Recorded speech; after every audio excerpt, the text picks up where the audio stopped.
ساتھیوں، دنیا میں پہلا مرڈر کس نے کیا تھا؟ قابیل نے اپنے بھائی حابیل کا کیا تھا، اور عورت کے چکر میں کیا تھا، لڑکی کے چکر میں کیا تھا۔ عورت کے چکر میں قابیل نے حابیل کو قتل کیا تھا، دنیا کا پہلا مرڈر کیا تھا۔ اللہ کے نبی فرماتے ہیں اب قیامت تک جتنے مرڈر ہوں گے، جتنے قتل ہوں گے، ہر مرڈر اور ہر قتل کا ذمہ دار قابیل ہوگا، کیونکہ پہلا قتل اس نے کیا تھا۔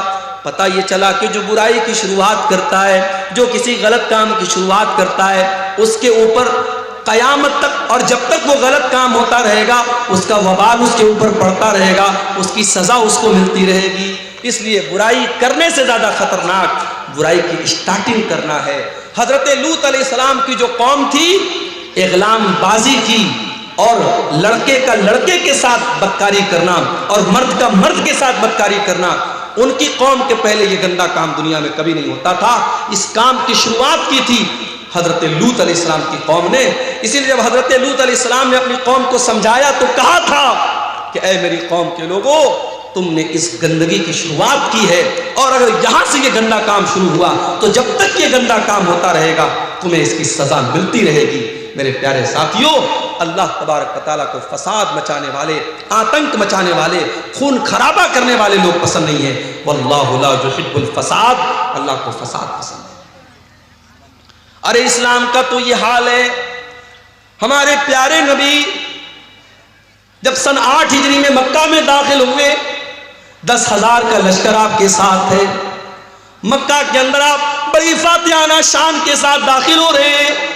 یہ وہی مکہ ہے جہاں سے آپ کو نکالا گیا ہے، یہ وہی مکہ ہے جہاں اللہ کی بارگاہ میں سجدہ کرنا آپ کے لیے حرام کر دیا گیا، جہاں نماز کی حالت میں آپ کا گلا دبانے کی کوشش کی گئی، جہاں نماز کی حالت میں آپ کی گردن میں چادر ڈالی گئی، جہاں نماز کی حالت میں آپ کی گردن کے اوپر گندگی ڈالی گئی۔ یہ وہی مکہ ہے جہاں کے لوگوں نے غزوہ احد میں آپ کے چچا حمزہ کا کلیجہ چبایا، یہ وہی مکہ ہے جہاں کے لوگوں نے غزوہ احد میں آپ کو مارا تھا، آپ کے دانت توڑے تھے، آپ کے چہرے سے خون بہا تھا۔ یہ سارے واقعات آپ نے اپنی آنکھوں سے دیکھے ہیں، لیکن میرے پیارے ساتھیوں آپ دیکھیے سن 8 ہجری میں جب اللہ کے نبی مکہ میں داخل ہوتے ہیں، آپ پہلے خانہ کعبہ کو سارے بتوں سے پاک کرتے ہیں، اور خانہ کعبہ کو بتوں سے پاک کرنے کے بعد جب آپ خانہ کعبہ کے دروازے پر کھڑے ہوتے ہیں تو آپ کیا کہتے ہیں؟ اے مکہ والو، اے قریش کے لوگوں، یہ بتاؤ تم اپنے محمد سے تمہیں کیا امید ہے، میں تمہارے ساتھ کیا سلوک کروں گا؟ سب بھیگی بلی بن جاتے ہیں، بڑے نرمی سے کہتے ہیں، بڑے پیار سے کہتے ہیں اے محمد صلی اللہ علیہ وسلم، آپ تو بڑے اچھے انسان ہیں، بڑے اچھے باپ کی اولاد ہیں، آپ سے اچھی ہی امید رکھتے ہیں۔ آپ نے فرمایا اذهبوا انتم الطلقاء لا تثریب علیکم اليوم، اذهبوا انتم الطلقاء، جاؤ آج محمد رسول اللہ کسی سے بدلہ نہ لیں گے، کسی سے انتقام نہ لیں گے، کسی کا خون نہ بہائیں گے، جاؤ تم سب کے سب آزاد ہو، محمد رسول اللہ کسی سے بدلہ نہ لیں گے۔ ظالم سے لیا ظلم کا بدلہ نہ کسی وقت، مارا بھی تو اخلاق کی تلوار سے مارا۔ میرے پیارے ساتھیوں یہ میرے نبی کا کردار ہے، اس لیے نبی کا ماننے والا، اسلام کا کلمہ پڑھنے والا کبھی فسادی نہیں ہو سکتا، کبھی آتنکوادی نہیں ہو سکتا۔ جو آتنکوادی ہے، جو دہشت گرد ہے، وہ کان کھول کر کے سن لے، اس کا اسلام سے کوئی تعلق نہیں ہے۔ واللہ لا یحب الفساد، اللہ کو فساد بچانے والے لوگ پسند نہیں ہیں۔ اور آگے بڑھیے، تیسری چیز اللہ نے فرمایا سورہ آل عمران کے اندر، قل اطیعوا اللہ ورسولہ، قل اطیعوا اللہ والرسول، اے نبی آپ کہہ دیجئے اللہ کی اطاعت کرو اور رسول کی اطاعت کرو۔ فَإِن تَوَلَّوْا فَإِنَّ اللَّهَ لَا يُحِبُّ الْكَافِرِينَ، اور اے نبی اگر یہ لوگ اللہ کی اطاعت نہ کریں اور رسول کی اطاعت نہ کریں تو ان کو بتا دو کہ اللہ تعالیٰ کافروں کو پسند نہیں کرتا، کافروں کو پسند نہیں کرتا، اللہ کو کفر پسند نہیں ہے۔ کفر کا مطلب انکار، جو اللہ کو نہ مانے، جو رسول کو نہ مانے، جو اللہ کی کتابوں کو نہ مانے، جو اللہ کے نبیوں کو نہ مانے، جو اللہ کے فرشتوں کو نہ مانے، جو تقدیر کو نہ مانے، جو قیامت کے دن کو نہ مانے، جتنی چیزوں پر ایمان لانا ہے ان میں سے کسی چیز کو نہ ماننے والا، اس کے اندر ڈاؤٹ کرنے والا، ان کے اندر شک کرنے والا، وہ کافر ہو جاتا ہے، اور کافر کو اللہ تعالیٰ پسند نہیں کرتا۔ اللہ کو مومنوں سے محبت ہے، اللہ کو ایمان والوں سے محبت ہے، اللہ کافروں کو پسند نہیں کرتا۔ اللہ کو کفر سے اتنی نفرت ہے، اگر کوئی انسان کفر کی حالت میں مر جائے، اللہ فرماتا ہے وَلَلَّذِينَ يَمُوتُونَ وَهُمْ كُفَّارٌ، جو کفر کی حالت میں مر جائے اور مرنے کے ٹائم وہ توبہ کر لے، اس کی توبہ کا اللہ کیا کوئی مطلب نہیں ہے۔ جو کفر کی حالت میں مر گیا وہ ہمیشہ جہنم میں رہے گا۔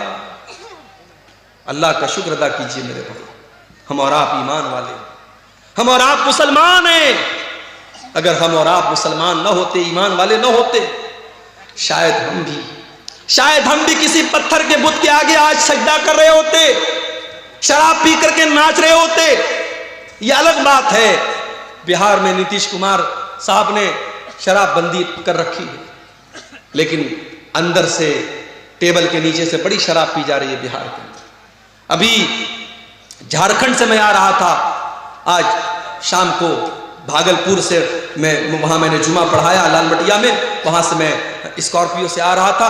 جیسے ہی بہار میں داخل ہوئی گاڑی، پولیس والے لیڈیز اور جینٹس گاڑی کو آ کے چیک کرنے لگے۔ میرے ساتھ بچے تھے، فیملی تھی، انہوں نے ٹارچ سے دیکھا ویکھا، چیک کیا، چلے گئے۔ میں نے ڈرائیور صاحب سے پوچھا یہ اتنی گاڑی چیک کیوں ہو رہی تھی؟ بولے شراب کا معاملہ ہوتا نا، شراب بندی، اس لیے وہ شراب چیک کر رہے تھے۔ پابندی ہے بہار کے اندر، مگر ہم سب جانتے ہیں کہ شراب پی جا رہی ہے، اور افسوس کی بات یہ ہے کہ بڑی تعداد میں مسلمان شراب پیتا ہے۔ کتنے مسلمان ہیں جو بغیر شراب پی اپنے گھر میں داخل نہیں ہوتے؟ نتیش کمار کے ڈر سے کتنے لوگوں نے شراب پینا بند کر دیا۔ میرے پیارے ساتھیوں، اللہ کے ڈر سے مسلمان شراب پینا بند نہ کر پایا۔ کتنے افسوس کی بات ہے، سرکار کا ڈنڈا پڑا تو شراب بند ہو گئی، لیکن اللہ تعالیٰ کے عذاب کا ڈر ہمیں شراب نہ چھڑا سکا۔ 1400 سال پہلے کے حالات دیکھو، جب اللہ تعالیٰ نے قرآن کی آیت نازل کی کہ اے ایمان والو انما الخمر والمیسر والانصاب والازلام رجس من عمل الشیطان، اے ایمان والو یہ شراب کا پینا، یہ جوا کا کھیلنا، یہ پانسے کے تیر کے ذریعے قسمت کا حال معلوم کرنا، یہ غیر اللہ کے آستانے پر جانوروں کو ذبح کرنا، یہ سب گندے کام ہیں، شیطان کے کام ہیں۔ فَجْتَنِبُوا، ان سے بچو۔ جب قرآن کی آیت نازل ہوتی ہے، جب سورہ مائدہ کی آیت نازل ہوتی ہے، صحابہ کرام جو ایک زمانے سے شراب پیتے چلے آئے تھے، جب اللہ نے قرآن میں یہ آیت نازل کر دی کہ شراب گندی چیز ہے، شیطان کا کام ہے، شراب سے بچو تو تبھی تم کامیاب ہو سکتے ہو، صحابہ نے اپنی اپنی شراب کو نکال کے گلیوں میں پھینک دیا، شراب کے برتنوں کو توڑ دیا۔ یہاں تک کہ کچھ صحابہ شراب کا بزنس کرتے تھے، شراب کا کاروبار کرتے تھے، ان کے پاس لاکھوں کی شراب تھی، ہزاروں کی شراب تھی، انہوں نے ساری شراب کو برباد کر دیا۔ کہا جب شراب حرام ہے تو شراب کا بزنس بھی حرام ہے، شراب کا کاروبار بھی حرام ہے، انہوں نے ساری شراب کو پانی کی طرح بہا دیا۔ میرے پیارے ساتھیوں، ایمان اس کا نام ہے، اللہ کے رسول کی اتباع اس کا نام ہے۔ کوئی ایڈورٹائزمنٹ نہیں کیا گیا، کوئی پرچار نہیں کیا گیا، کوئی ریڈیو پر اعلان نہ ہوا، کوئی مائک میں لاؤڈ اسپیکر میں اعلان نہ ہوا، بس نبی نے ایک اعلان کروا دیا۔ قرآن کی آیت نازل ہوئی اور اللہ کے نبی نے قرآن کی آیت پڑھ کے سنا دی کہ اللہ کہہ رہا ہے کہ شراب گندی چیز ہے، اس سے بچو۔ اس سے بڑھ کے گندی چیز کیا ہوگی میرے بھائی؟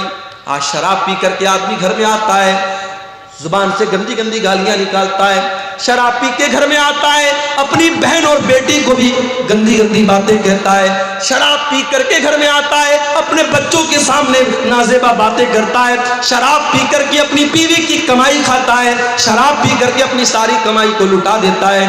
اسی لیے حضرت عثمان غنی کہا کرتے تھے ان الخمر ام الخبائث، یہ شراب تو تمام برائیوں کی جڑ ہے، جو شراب پی لیتا ہے وہ زنا بھی کر سکتا ہے، جو شراب پی لیتا ہے وہ قتل بھی کر سکتا ہے، جو شراب پی لے گا وہ دنیا کا کوئی بھی گندا کام کر لے گا۔ تو آپ دیکھیں اللہ تعالیٰ کو کافر پسند نہیں، آج کافر سے زیادہ مسلمان شراب پی رہا ہے۔ ہم بہار گورنمنٹ کی بات کیا کریں، 1400 سال پہلے ہمارے نبی نے شراب بندی کر دی تھی، مگر آج مسلمانوں کا ایک بڑا طبقہ شراب پی رہا ہے۔ میرے پیارے ساتھیوں، اگر آپ میں سے کوئی بھائی اس گندگی میں مبتلا ہے، اگر شراب کے نشے میں مبتلا ہے، اللہ کے واسطے توبہ کر لو، نہیں پتا موت کب آ جائے، کیا پتا شراب کے نشے میں انسان دھت ہے اور اسی حالت میں دل کی دھڑکن بند ہو جائے، ہارٹ اٹیک ہو جائے اور اسی حالت میں انسان کا انتقال ہو جائے۔ اللہ کے نبی فرماتے ہیں ان العبد یبعث علی ما مات علیہ، بندے کا انتقال جس حال میں ہوگا، بندہ جس حال میں مرے گا اسی حال میں قیامت کے دن اٹھایا جائے گا۔ اے شراب پینے والے، اگر تیرا انتقال اسی حالت میں ہو گیا، کل قیامت کے دن اللہ کی بارگاہ میں تو شراب کے نشے میں اٹھے گا، تو اللہ کو کیا منہ دکھائے گا، تو اللہ کو کیا جواب دے گا؟ اس گندی چیز سے تو جلدی سے توبہ کر لے، اپنے پریوار کو، اپنے آپ کو اس سے تو نجات دے دے۔ میرا رب قرآن میں کہتا ہے وَلَا تُلْقُوا بِأَيْدِيكُمْ إِلَى التَّهْلُكَةِ، اپنے آپ کو ہلاکت میں نہ ڈالو۔ جو شراب آپ کو ہلاکت میں ڈال رہی ہے، جو برباد کر رہی ہے، اس شراب سے اپنے دامن کو بچا لو میرے بھائی۔ تو اللہ کو کافر پسند نہیں، اللہ کو کافر پسند نہیں۔ اگر کفر کی حالت میں آدمی مر گیا، انجام کیا ہوگا؟ اللہ نے فرمایا ان الذین کفروا وماتوا وهم کفار فلن يقبل من احدهم ملء الارض ذهبا، جو لوگ کفر کی حالت میں مر جائیں گے، ایمان کی دولت ان کو نصیب نہیں ہوگی۔ کان کھول کر کے سن لو، اللہ فرما رہا ہے کل قیامت کے دن اللہ کی بارگاہ میں اگر زمین بھر کے سونا بھی وہ لے کے آ جائیں گے اور اللہ سے کہیں گے اللہ تو زمین بھر کے سونا لے لے اور ہم کو جہنم کے عذاب سے بچا لے، اللہ فرماتا ہے فَلَن يُقْبَلَ مِنْ أَحَدِهِمْ، زمین بھر کے سونا لے کر کے ان کو جہنم کی آگ سے نجات نہ ملے گی، جہنم کی آگ سے اللہ ان کو نہیں بچائے گا۔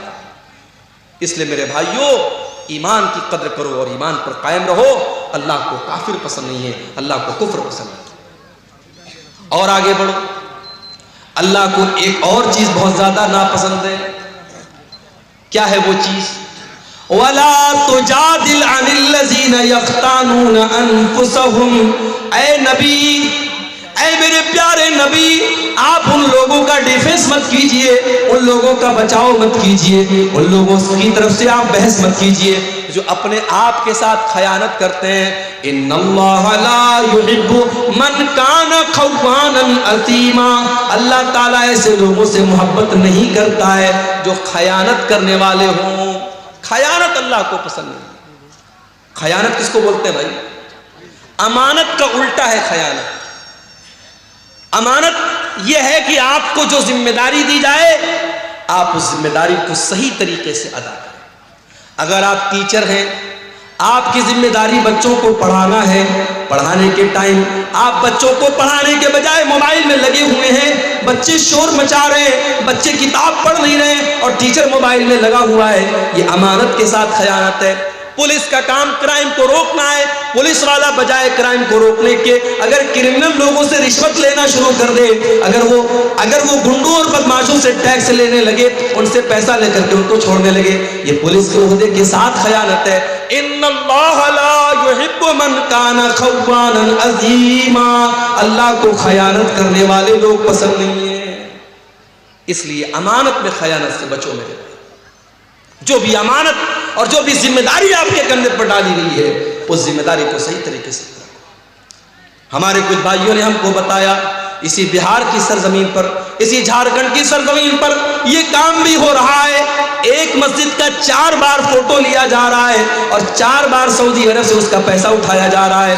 ایک بار ٹیوب ویل لگایا جا رہا ہے، ایک بار اس کو پنک کلر سے پینٹ کیا جا رہا ہے، پھر گرین کلر سے پینٹ کیا جا رہا ہے، پھر لال کلر سے پینٹ کیا جا رہا ہے۔ ٹیوب ویل تو ایک بار لگا لیکن اس کا پیسہ 5 بار اٹھایا جا رہا ہے۔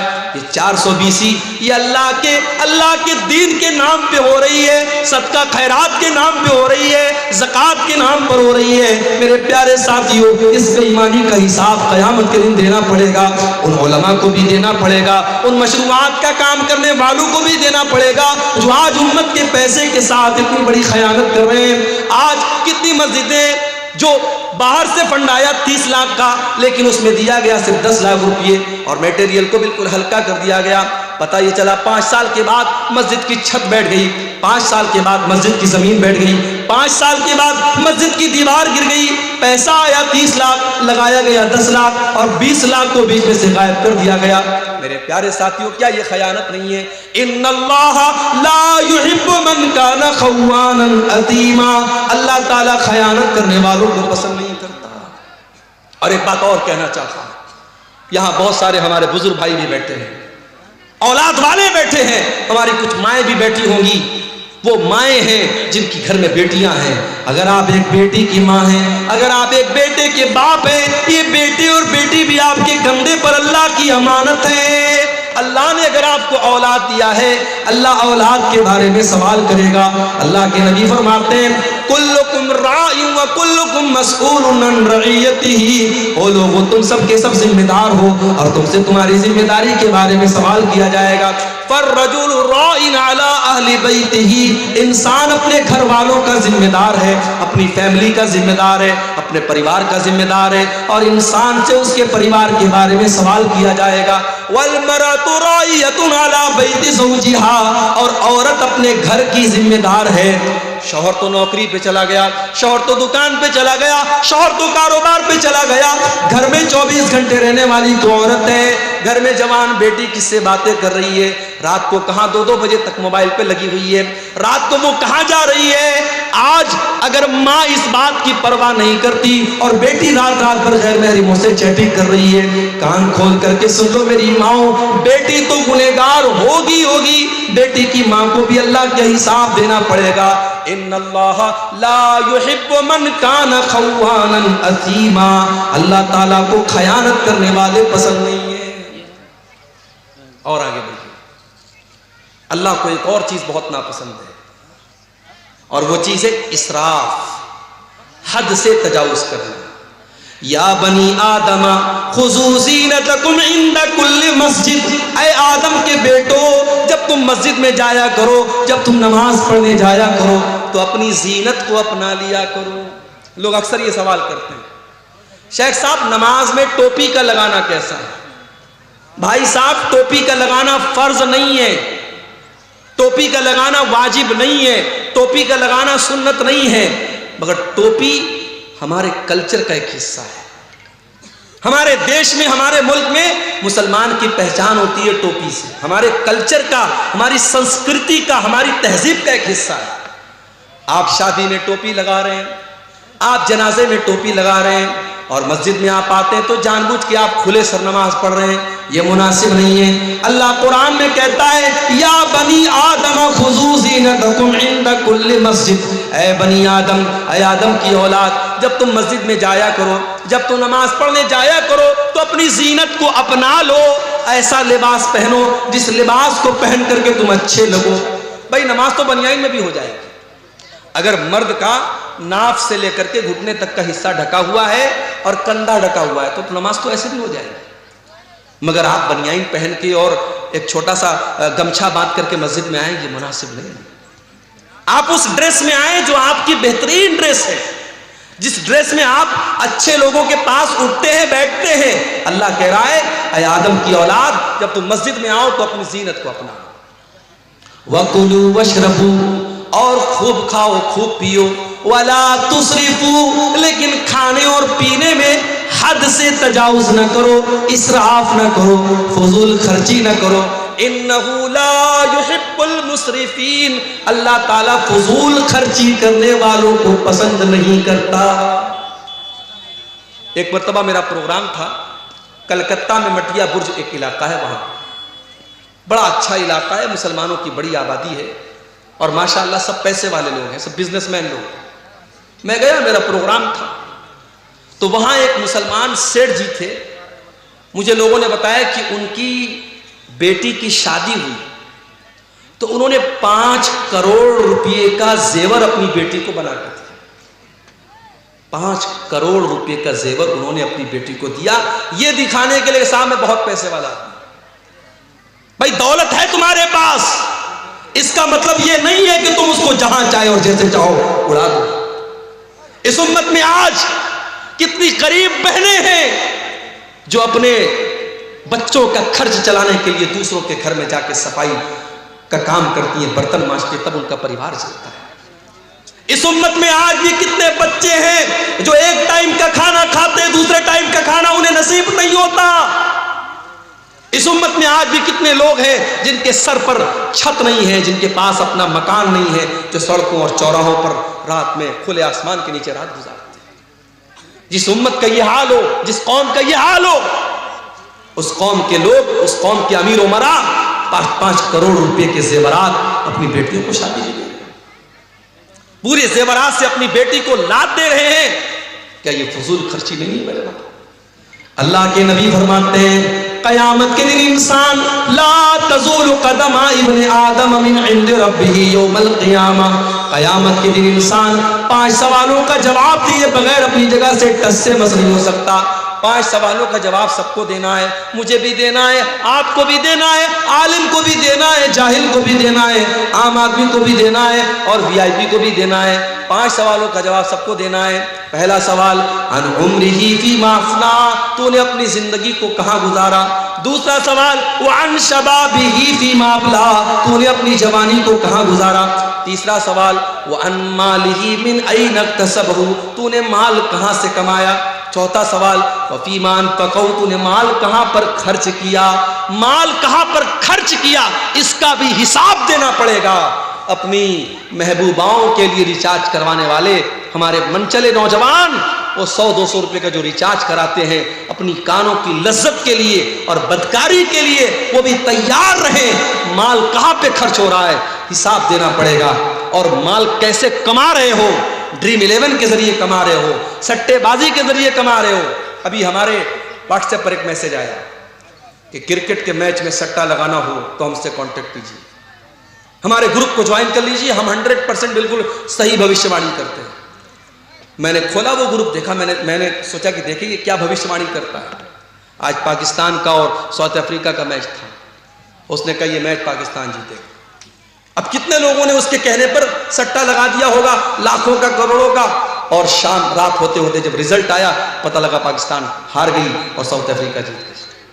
یہ سٹے بازی آج ہمارا نوجوان بڑی تعداد میں واٹس ایپ کے ذریعے، ٹیلی گرام کے ذریعے، فیس بک کے ذریعے باقاعدہ سٹا ہو رہا ہے، اور لاکھوں کروڑوں کا سٹا ہو رہا ہے اور جوا ہو رہا ہے، اور ہمارا مسلمان اس میں حصہ لے رہا ہے۔ اور میرے پیارے ساتھیوں، وہ یہ سوچ رہا ہے کہ ہم راتوں رات امیر بن جائیں۔ اگر وہ ایک بار 1 لاکھ روپیہ جیت جائے گا، اگلی بار 10 لاکھ لگائے گا کہ میں 10 لاکھ جیت جاؤں گا، اور پتہ لگا وہ 10 لاکھ ڈبا دے گا، قرضے میں ڈوب جائے گا، اور اپنے آپ کو اور اپنے گھر والوں کو داؤں پہ لگا دے گا۔ میرے پیارے ساتھیوں، مال کہاں سے کما رہے ہو اس کا بھی حساب دینا پڑے گا، اور مال کہاں خرچ کر رہے ہو اس کا بھی حساب دینا۔ تو فضول خرچی کرنے والے، ناجائز پیسہ اڑانے والے، اور اپنی جائز خواہشات پر بھی لمٹ سے زیادہ خرچ کرنے والے، اس کو اسراف کہتے ہیں، اور اللہ اسراف کرنے والوں کو پسند نہیں کرتا ہے۔ اور آگے بڑھیے میرے پیارے ساتھیوں، واللہ لا یحب الظالمین، اللہ تعالیٰ ظلم کرنے والوں کو پسند نہیں کرتا، ظلم کرنے والوں سے محبت نہیں کرتا، ظلم اللہ کو پسند نہیں۔ ظالم کان کھول کر کے سن لے، ظلم کا انجام برا ہونے والا ہے، ظلم زیادہ دیر تک چلنے والا ہے۔ جس فلسطین کے اندر اسرائیلیوں کو پناہ ملی، یہودیوں کو پناہ ملی، جب آج سے 50-60 سال پہلے، 70 سال پہلے جب ان کو ہٹلر نے مار مار کے بھگایا اور وہ لٹے کٹے پٹے یہودی، ان کو اگر کہیں سر جھکانے کی، سر چھپانے کی جگہ ملی، اسی فلسطین کے اندر ان کو جگہ ملی، تو آج انہوں نے ناجائز طریقے سے فلسطین کے بقیہ حصوں پر دھیرے دھیرے قبضہ کرنا شروع کر دیا، اور وہاں کے جوانوں اور بچوں اور عورتوں کا خون تب سے لے کر کے وہ آج تک بہا رہے ہیں۔ اللہ نے ایسے ہی اس قوم کو مغضوب علیہم نہیں کہا ہے، یہ مغضوب علیہم قوم ہے، اس قوم پر اللہ کا غضب اترا ہے۔ میرے پیارے ساتھیوں، یہ ظلم ہو رہا ہے جو آج ہم فلسطین کی سرزمین پر دیکھ رہے ہیں، اور کان کھول کر کے سن لو، ظلم کا انجام کبھی بھی اچھا ہونے والا نہیں ہے۔ اللہ کے نبی فرماتے ہیں اتقوا الظلم فإن الظلم ظلمات یوم القیامہ، ظلم کرنے سے بچو، قیامت کے دن ظلم کرنے والا اندھیروں میں رہے گا، ظلم کرنے والے کو لائٹ نصیب نہیں ہوگی۔ کبھی رات میں جب آپ کار چلا رہے ہو یا بائک چلا رہے ہو اور بالکل جنگل میں سنسان راستے میں آپ جا رہے ہو، اچانک اپنی بائک کی لائٹ آپ بند کر دیجیے، اپنی کار کی ہیڈ لائٹ آپ بند کر دیجئے، 10 سیکنڈ کے لیے آپ ڈر جائیں گے میرے بھائی، آپ ڈر جائیں گے۔ چاروں طرف کھپ اندھیرا ہو اور آپ کے پاس کوئی لائٹ نہ ہو، کوئی روشنی نہ ہو، آپ ایک قدم چل نہیں سکتے، قیامت کا دن ہوگا، وہ انسان کتنا بد نصیب ہوگا جس کو روشنی نصیب نہیں ہوگی۔ اللہ نے کہا ظالم کو قیامت کے دن کوئی روشنی نصیب نہیں ہوگی۔ دنیا میں جتنا ظلم کرنا ہے کر لو، طاقت کا نشہ، کرسی کا نشہ، پاور کا نشہ، جتنا اس نشے پر اڑنا ہے اڑ لو، مگر یاد رکھو ناؤ کاغذ کی صدا چلتی نہیں، ظلم کی ٹہنی کبھی پھلتی نہیں۔ اللہ کو ظلم کرنے والے لوگ پسند نہیں ہیں میرے پیارے ساتھی۔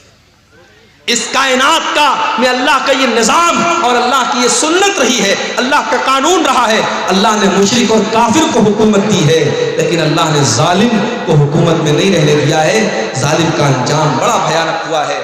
برسوں ہزاروں برس پہلے فرعون نام کا ایک ظالم تھا جس نے چھوٹے چھوٹے بچوں کو قتل کروایا تھا۔ جب اس کے دربار میں کسی کاہن نے، کسی جادوگر نے کہا تھا، کسی بھوشیوانی کرنے والے نے کہا تھا کہ اے فرعون تیری حکومت میں ایک بچہ پیدا ہونے والا ہے جو آگے چل کر کے تیری حکومت کو ختم کرے گا، تو وہ فرعون جو اپنے آپ کو خدا کہتا تھا، اپنے آپ کو رب کہتا تھا، اس نے آرڈر دے دیا اور چھوٹے چھوٹے بچوں کو قتل کروانے کا حکم دے دیا۔ مگر اللہ کو اس ظالم کو ختم کرنا تھا، اللہ نے ایسا پلان بنایا، اللہ نے ایسی تدبیر بنائی کہ اسی ظالم کے گھر میں حضرت موسیٰ علیہ السلام اسی کے پیسے سے پرورش پاتے ہیں، اور پھر آگے چل کے حضرت موسیٰ علیہ السلام جب اللہ کے نبی بنتے ہیں اور فرعون کو دعوت دیتے ہیں اور فرعون حضرت موسیٰ کی دعوت کو ٹھکرا دیتا ہے، تو انجام کتنا بھیانک ہوتا ہے کہ دریائے قلزم میں پانی کے اندر فرعون ڈوب کر کے مر جاتا ہے۔ میرے پیارے ساتھیوں، ظالم کا انجام بہت ہی بھیانک ہونے والا ہے۔ واللہ لا يحب الظالمین، اللہ کو ظلم کرنے والے لوگ پسند نہیں۔ اور آگے بڑھیے، اللہ کو تکبر کرنے والے، گھمنڈ کرنے والے، اہنکار کرنے والے لوگ بھی پسند نہیں ہیں۔ حضرت لقمان اپنے بچے کو نصیحت کرتے ہیں تو کیا کہتے ہیں؟ وَلَا تُصَعِّرْ خَدَّكَ لِلنَّاسِ وَلَا تَمْشِ فِي الْأَرْضِ مَرَحًا، اے میرے بچے تو گال پھلا کر کے لوگوں سے نہ ملا کر اور زمین میں اکڑ کر کے نہ چلا کر۔ إِنَّ اللَّهَ لَا يُحِبُّ مَنْ كَانَ مُخْتَالًا فَخُورًا، اللہ تعالیٰ گھمنڈی لوگوں سے محبت نہیں کرتا، گھمنڈی لوگوں کو پسند نہیں کرتا، گھمنڈی لوگ اللہ کو پسند نہیں ہیں۔ قارون بڑی دولت والا تھا، اس کو اپنی دولت پر بڑا ناز تھا، لیکن قارون کے قوم میں جو نیک لوگ تھے، جو ایمان والے لوگ تھے، انہوں نے قارون کو نصیحت کی اور کہا کہ اے قارون لا تفرح، اپنی دولت پر اترانا نہیں، اپنی دولت پر غرور نہیں کرنا۔ ان اللہ لا يحب الفرحین، اللہ تعالیٰ اترانے والوں کو، گھمنڈ کرنے والوں کو پسند نہیں کرتا ہے۔ وَابْتَغِ فِي مَا آتَاكَ اللَّهُ الدَّارَ الْآخِرَةَ، اے قارون تجھے اللہ نے بڑی دولت سے نوازا ہے، بڑے خزانے اللہ تعالیٰ نے تجھے دیے ہیں، اے قارون اپنی دولت کے ذریعے تو آخرت کی تیاری کر۔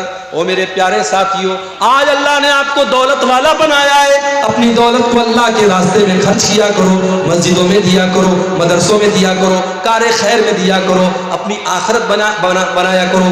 وَلَا تَنْسَ نَصِيبَكَ مِنَ الدُّنْيَا، میں یہ نہیں کہتا کہ دنیا کو بھول جاؤ، دنیا میں جو تمہارا حق ہے، دنیا میں جو تمہارا حصہ ہے، دنیا کا حصہ تم اس سے خوب فائدہ اٹھا لو، لیکن اصل تیاری آخرت کی کرو۔ وَلَا تَبْغِ الْفَسَادَ فِي الْأَرْضِ، اور قارون سے اس کی قوم کے لوگوں نے کہا کہ اے قارون تو زمین میں فساد مچانے کی کوشش نہ کرنا، اللہ تعالیٰ فسادی لوگوں کو پسند نہیں کرتا۔ تو تکبر اور گھمنڈ یہ اللہ کو پسند نہیں ہے میرے۔ دنیا میں جس نے تکبر کیا، جس نے گھمنڈ کیا، اس کا انجام بڑا بھیانک ہے۔ ابلیس نے تکبر کیا، اللہ کی بارگاہ سے دھتکارا گیا۔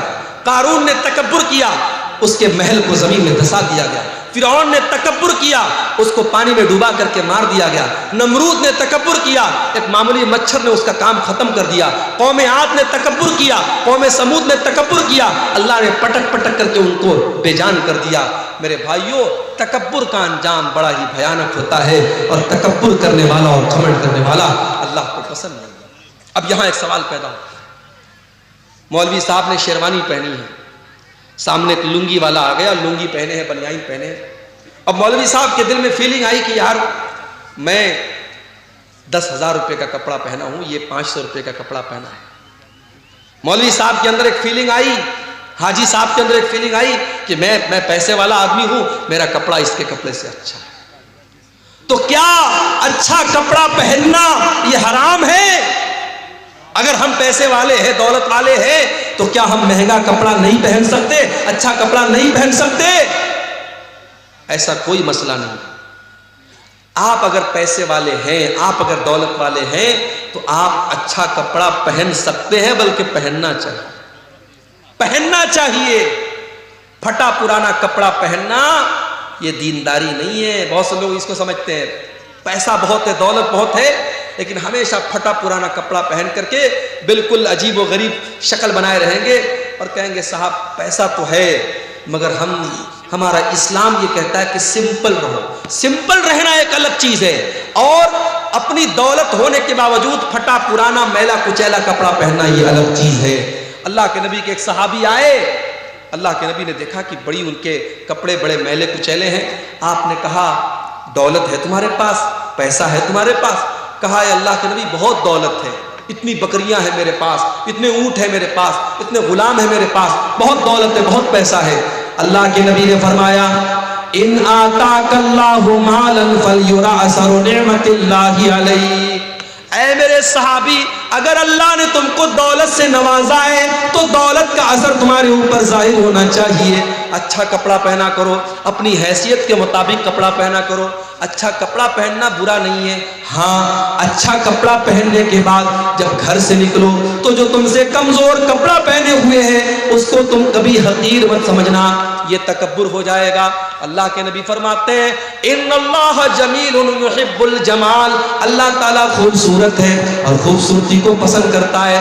اچھا کپڑا پہننا یہ گناہ نہیں ہے، اچھا جوتا پہننا یہ گناہ نہیں ہے، بلکہ گناہ کیا ہے؟ الکبر بطر الحق وغمط الناس، تکبر یہ ہے، گھمنڈ یہ ہے، انسان دوسروں کو حقیر سمجھے، دوسروں کو معمولی سمجھے اور اپنے آپ کو بڑا سمجھے، یہ تکبر ہے میرے پیارے ساتھیوں۔ اور میرے نبی نے اور اللہ نے تکبر سے منع کیا ہے۔ اللہ کے نبی نے تو یہاں تک فرمایا لا يدخل الجنة من كان في قلبه مثقال ذرة من الكبر، جس کے دل میں ذرہ برابر بھی تکبر ہوگا، گھمنڈ ہوگا، اہنکار ہوگا، وہ جنت میں نہیں جائے گا۔ اس لیے تکبر سے بچو، تواضع، اپنے اندر نرمی پیدا کرو، اپنے آپ کو چھوٹا سمجھو، لوگوں سے گھل مل کر کے رہو۔ اللہ تعالیٰ ایسے لوگوں سے محبت کرتا ہے، اور جو اپنے آپ کو چھوٹا بنا لیتا ہے من تواضع للہ رفعہ اللہ، اللہ اس کو اور بلندی عطا کرتا ہے۔ اسی طریقے سے میرے پیارے ساتھیوں، اللہ تعالیٰ ان لوگوں کو بھی پسند نہیں کرتا ہے جو بیہودہ باتیں اپنے منہ سے نکالتے ہیں، جو گندی باتیں اپنے منہ سے نکالتے ہیں۔ اللہ کے نبی فرماتے ہیں، بخاری اور مسلم کی روایت ہے، بڑے غور سے سنیے گا، میں سمجھ رہا ہوں رات کا آخری ٹائم ہے، آپ کے صبر کا امتحان لے رہا ہوں، مگر بڑی امپورٹنٹ باتیں بیان کر رہا ہوں، سن کے جائیے۔ اللہ کے نبی فرماتے ہیں کہ ان اللہ لیبغض الفاحش البذیء، اللہ تعالیٰ ایسے لوگوں سے نفرت کرتا ہے، ایسے لوگوں کو پسند نہیں کرتا ہے جو فاحش ہوتے ہیں اور جو بذیء ہوتے ہیں۔ فاحش اور بذیء کس کو کہتے ہیں؟ جس کی زبان گندی ہوتی ہے، جو زبان سے گالی بکتا ہے، جو زبان سے بیہودہ باتیں کرتا ہے، اللہ ایسے لوگوں کو پسند نہیں کرتا ہے۔ میرے پیارے ساتھیوں، زبان کی حفاظت کرو، گالی گلوچ سے اپنے آپ کو بچاؤ۔ آج باپ گالی دیتا ہے، بچے اس سے گالی سیکھتے ہیں، بچیوں کی تربیت پر اثر پڑتا ہے۔ اپنے گھر کو گالی سے محفوظ رکھو، اپنے گھر کو گالی سے محفوظ رکھو۔ اور بچوں کے ہاتھ میں جو موبائل دیتے ہو نا، موبائل پر بھی چیک کرو، بچہ ایسی ریل تو نہیں دیکھ رہا ہے، بچہ گالی سیکھ رہا ہے، بچہ بیہودہ باتیں سیکھ رہا ہے۔ بچوں کی تربیت پر بھی بڑی توجہ دینے کی ضرورت ہے۔ آج ماں باپ نے بڑا سمپل طریقہ سمجھا ہے، بچے کے ہاتھ میں موبائل دے دیا، بچہ جو چاہے سو دیکھ رہا ہے۔ نہیں میرے بھائی، بچہ جو دیکھتا ہے اس سے سیکھتا ہے۔ 3 سال کا بچہ بھی اگر ویڈیو دیکھ رہا ہے تو سیکھ رہا ہے۔ آپ دیکھیے آپ کا بچہ کیا دیکھ رہا ہے، اگر آپ نے نہیں دیکھا انجام بڑا بھیانک ہوگا۔ عربی کا شاعر کہتا ہے لیس الیتیم من انتہا ابواہ من ہم الحیات وخلفاہ ذلیلا، یتیم وہ نہیں ہے جس کے ماں باپ اسے دنیا میں چھوڑ کے چلے جائیں. ان الیتیم هو الذی تلقى له امن تخلت او ابا مشغولا.